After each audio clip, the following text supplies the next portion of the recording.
Katubo, no? Sira daw yung earbag namin, kaya tingnan ko kung anong dapat gawin dito upang maayos. Kaya buksan ko ngayon para makita yung ganon. Ito pala to. Ito. Kaya pala ayaw gumana nito dahil sira to. Ito. Kaya ibalik to ng maayos.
Kailangan to mapasok sa kanyang lagayan para maayos siya at gumana.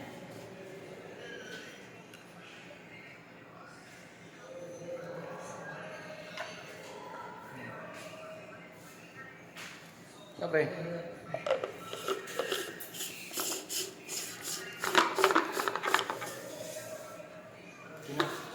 Ayos din. Maraming salamat sa pag-subscribe sa channel ko, Romel Vidal. Thank you.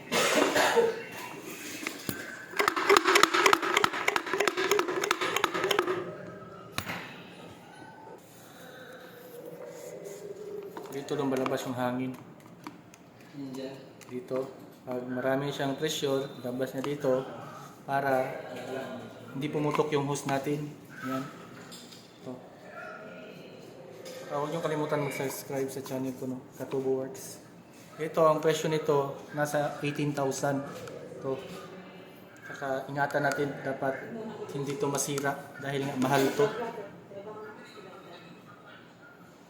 Saka yun lang. Saka maraming salamat pala sa pagsubaybay niyo sa channel ko. Huwag niyong kalimutan, Romel Vidal, no? Katubo Works. Maraming salamat.